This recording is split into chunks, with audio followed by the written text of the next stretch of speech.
El 98% del territorio de Arabia Saudita es puro desierto.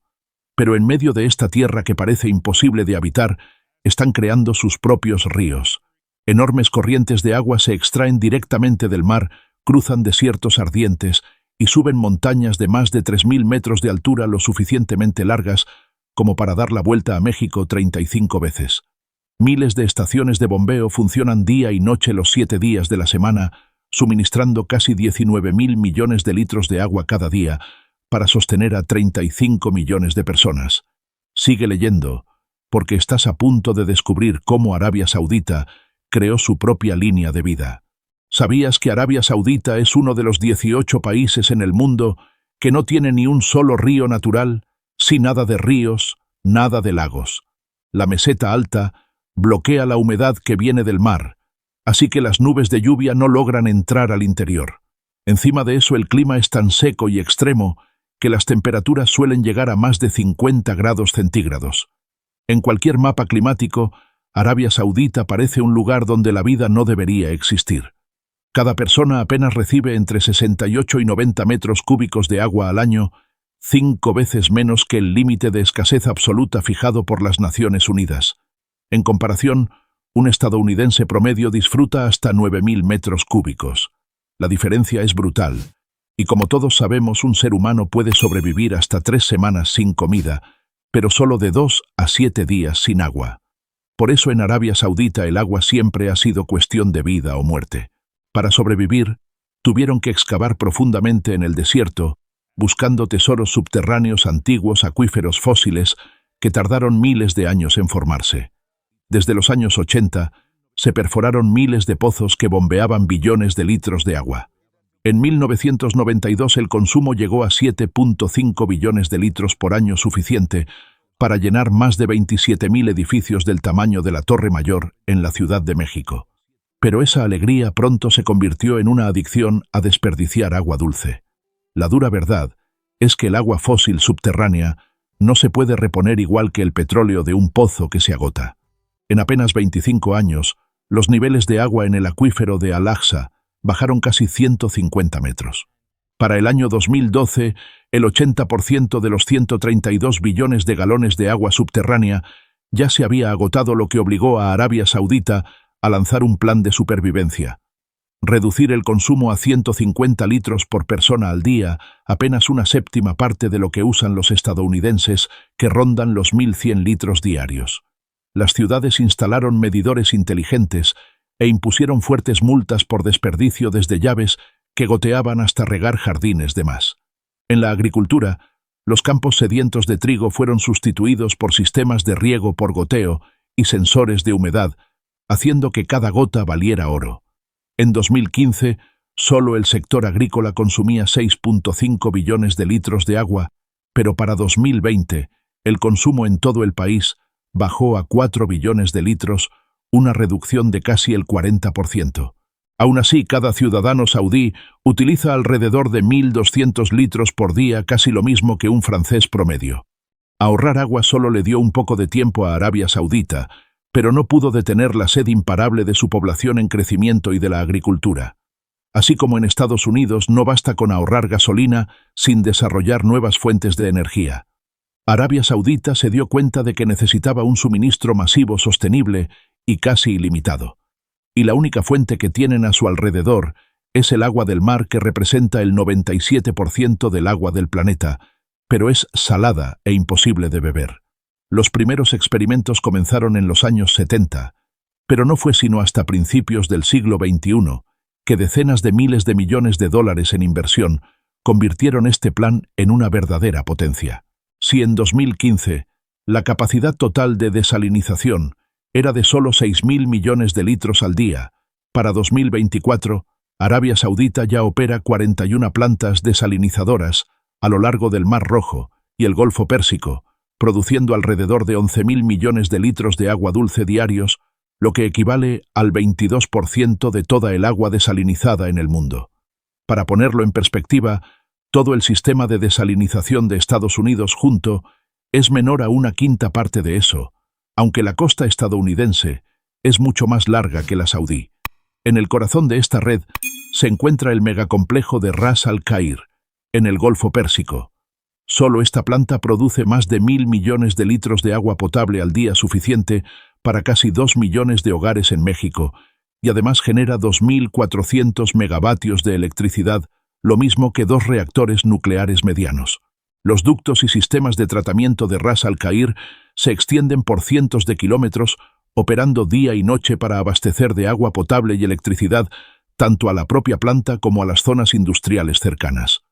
Después de construir esta enorme red de plantas desalinizadoras a lo largo del Mar Rojo y el Golfo Pérsico, Arabia Saudita enfrentó un reto todavía más complicado: cómo convertir agua salada en agua dulce, usando menos electricidad, con menos emisiones, mientras la demanda sigue aumentando. La carrera se centra en 2 tecnologías principales. La primera es la destilación por etapas múltiples, plantas gigantes que usan multi-stage flash y multi-effect distillation. El principio suena simple: calentar, evaporar, condensar, pero la escala es impresionante. Imagina cientos de tanques de acero sellados del tamaño de campos de fútbol, donde el agua de mar se calienta casi hasta hervir y después pasa por cámaras con presiones cada vez más bajas para evaporarse a temperaturas menores. Ese vapor se condensa y se convierte en agua dulce pura. La gran ventaja de estos métodos es su durabilidad, 20 a 25 años, y su capacidad de procesar distintos tipos de agua sin acumular incrustaciones. Incluso el vapor sobrante se reutiliza para mover turbinas y compensar parte del gasto energético. En contraste con esta destilación pesada, existe la ósmosis inversa, una tecnología más joven pero que avanza rápidamente. Basada en la biología de las células humanas, la ósmosis inversa fuerza el agua de mar a pasar por membranas de polímero ultradelgadas de apenas unas micras de grosor. Los poros son tan diminutos que ni los virus logran pasar, eliminando hasta el 99% de la sal y los minerales, produciendo agua casi perfectamente pura. Lo más impresionante es la eficiencia energética gracias a dispositivos de recuperación de presión. Las plantas modernas de ósmosis inversa consumen solo unos 2.8 kWh por cada 1.000 litros de agua, más o menos la misma energía que se necesita para encender 10 focos LED durante 1 hora. Comparado con los métodos de destilación múltiple, que en su momento usaban casi el 9% de toda la electricidad del país, la diferencia es enorme. Esta gran brecha en costos energéticos llevó a Arabia Saudita a cambiar casi todo su sistema de desalinización hacia ósmosis inversa, integrando además energía renovable para reducir emisiones. Hoy, cerca de 2/3 del agua que se consume en las ciudades proviene de la desalinización, lo que significa que prácticamente cada vaso de agua en Riad depende de filtros de ósmosis inversa, electricidad y paneles solares funcionando día y noche. Junto a esto, el país construyó más de 500 presas en todo el territorio, con una capacidad de almacenamiento de alrededor de 2.2 mil millones de metros cúbicos. La presa Rey Fahd, en Wadi Bisha, por ejemplo, almacena más de 325 millones de metros cúbicos, siendo la más grande del país. Estos embalses no solo abastecen de agua potable a millones de personas, también apoyan la agricultura en el desierto y ayudan a recargar los acuíferos que se están agotando. Pero más allá del proceso de purificación, ¿te has preguntado qué pasa con la sal después de filtrar el agua de mar? Por cada litro de agua dulce, producido hasta 1.5 litros de salmuera concentrada, se devuelven al mar casi el 60% del agua captada. En el Mar Rojo, donde se concentran muchas de estas plantas, ya se han observado zonas de coral muerto y la desaparición de peces.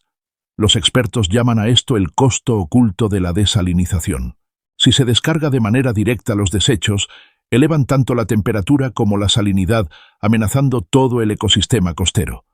Para evitar un desastre, Arabia Saudita está probando difusores multipuerto en aguas profundas, tecnologías de dispersión en alta mar, e incluso la minería de salmuera para extraer sal, magnesio, potasio y metales raros, convirtiendo los desechos en recursos. Después de resolver el problema de la desalinización, Arabia Saudita enfrentó un reto todavía mayor. La red original de distribución de agua solo priorizaba a la capital Riad y a la ciudad sagrada de la Meca, mientras que muchas comunidades lejanas, incluso algunas ciudades grandes, todavía carecían de un suministro estable. cómo llevar miles de millones de litros de agua limpia a través del desierto, subiendo montañas de casi 3.000 metros de altura y hacerla llegar a cada ciudad y pueblo. La presión es aún mayor con la población en plena explosión. Riad tenía 5.2 millones de habitantes, en 2010 más de 7.8 millones en 2024, y se estima que alcanzará 9 millones para 2035. Para resolver esto, Arabia Saudita eligió tuberías cerradas en lugar de canales abiertos. Fue una decisión inteligente. Las tuberías requieren menos excavación, son más rápidas de construir, reducen la evaporación bajo el sol abrasador de más de 50 grados centígrados y evitan la entrada de arena y contaminantes. El resultado es un gigantesco río artificial. El sistema principal de tuberías se extiende más de 14.200 kilómetros a través de desiertos, llanuras y montañas, de hasta 2.800 metros de altura, el doble de la longitud del río Nilo. Incluyendo todas las ramificaciones de distribución, la red total alcanza casi 1.420.000 kilómetros, suficiente para darle varias vueltas a la Tierra. No es de extrañar que Guinness World Records lo reconociera como la red de tuberías de agua más grande del mundo. El agua de las plantas desalinizadoras primero se pretrata y se purifica idealmente mediante ósmosis inversa, aunque a veces por destilación, luego se somete a un posttratamiento y se almacena en enormes tanques. Desde ahí fluye por tuberías troncales gigantes como el canal principal de un río, ramificándose en miles de líneas más pequeñas que abastecen a cada ciudad y pueblo. Solo los tanques de almacenamiento de Riad guardan casi 5.000 millones de litros, un récord mundial de capacidad techada. Todo el sistema puede entregar hasta 19.000 millones de litros de agua potable al día, aproximadamente lo mismo que consume todo el estado de Texas en un día pico de verano. Tender cientos de kilómetros de tuberías ya es bastante difícil, pero llevarlas por encima de cadenas montañosas áridas es todavía más duro. Cada tramo de tubería de cientos de kilómetros de largo es un desafío enorme, pero arrastrarlas sobre montañas rocosas es todavía más duro. Primero está el costo gigantesco de energía. Solo la desalinización y el bombeo consumen cerca del 9% de toda la electricidad del país, lo mismo que gastan 20 millones de hogares en Estados Unidos durante un día caluroso de verano. Cada litro de agua dulce que se bombea a través del desierto significa quemar más petróleo. Luego está el clima brutal del desierto. Con temperaturas que alcanzan regularmente más de 50 grados centígrados, cualquier error cuesta caro. Si se usaran canales abiertos, miles de millones de litros se evaporarían antes de llegar a la gente. Por eso Arabia Saudita tuvo que construir más de 1.420.000 kilómetros de tuberías cerradas, suficiente para darle 35 vueltas a la Tierra, con tal de salvar cada gota. Empujar agua a casi 2.800 metros de altura a través de roca y dunas de arena es como construir un río que fluye cuesta arriba. Solo un tramo de unas cuantas decenas de kilómetros requiere miles de trabajadores perforadoras gigantes y estaciones de bombeo de alta presión funcionando sin parar. Cuando la red de desalinización en tierra alcanzó sus límites tanto en energía como en infraestructura, Arabia Saudita se dio cuenta de que necesitaba otra ruta de escape para el futuro. En 2022, la corporación SWCC, junto con socios privados, lanzó las 3 primeras estaciones flotantes de desalinización, cada una de ellas una planta móvil de desalinización instalada en enormes barcazas ancladas frente a la costa del Mar Rojo. Estas estaciones modulares pueden añadir más barcos en cualquier momento para aumentar la capacidad y moverse con flexibilidad a lo largo de la costa. Cada estación flotante puede producir hasta 50 millones de litros de agua potable al día, suficiente para casi 150.000 hogares, una cifra impresionante si se compara con varias ciudades costeras en Estados Unidos. A diferencia de las plantas fijas de concreto que tardan años en construirse, este modelo es extremadamente ágil. Un barco gigante llega y millones de litros de agua limpia están listos para fluir hacia los tanques de almacenamiento y unirse a la red nacional. Cuando una región ya no necesita el suministro de emergencia, la estación flotante simplemente levanta anclas y se traslada a otra zona costera con necesidad. Este es un movimiento estratégico de largo plazo. Las barcazas están diseñadas para integrarse con energías renovables como la solar y la eólica marina, ayudando a Arabia Saudita a acercarse a su meta de cero neto en 2060, con la que esperan reducir alrededor de 37 millones de toneladas de dióxido de carbono gracias a la desalinización eficiente y a operaciones cada vez más verdes. Con un diseño modular pueden ampliar fácilmente la flota, creando un río móvil a lo largo de la costa que complemente la gigantesca red de tuberías en tierra. La importancia de esta flota va mucho más allá de simplemente proveer agua potable. Lleva agua a comunidades remotas, sin tuberías, genera miles de empleos de alta tecnología en operación y mantenimiento. Y lo más importante, demuestra que Arabia Saudita no solo está resolviendo la crisis de agua actual, sino que está moldeando el futuro de la industria global del agua. Lo realmente sorprendente es que lo que está haciendo Arabia Saudita no se queda dentro de sus fronteras. La tecnología de desalinización y esta red de ríos de tuberías podrían ser una solución global a la crisis del agua. Imagina regiones áridas como el Sahel, en África, el desierto de Atacama, en Sudamérica, o incluso California, que sufre sequías constantes. Todas podrían usar el modelo saudí para transformar agua de mar en agua potable y bombearla cientos de kilómetros hacia el interior. Si los países costeros trabajan juntos, las flotas de desalinización flotante y los ríos de tuberías podrían convertirse en una red mundial de rescate, llevando agua limpia a cientos de millones de personas. Entonces, ¿tú qué piensas? ¿Podría esta tecnología salvar a las regiones sedientas del mundo? ¿Veremos algún día nilos artificiales en América, en África, o tal vez justo donde tú vives? Déjame un comentario aquí abajo y comparte tu opinión para que lo conversemos juntos. Y no olvides suscribirte ahora mismo para no perderte más historias increíbles y sorprendentes sobre cómo los seres humanos están desafiando a la naturaleza para poder sobrevivir.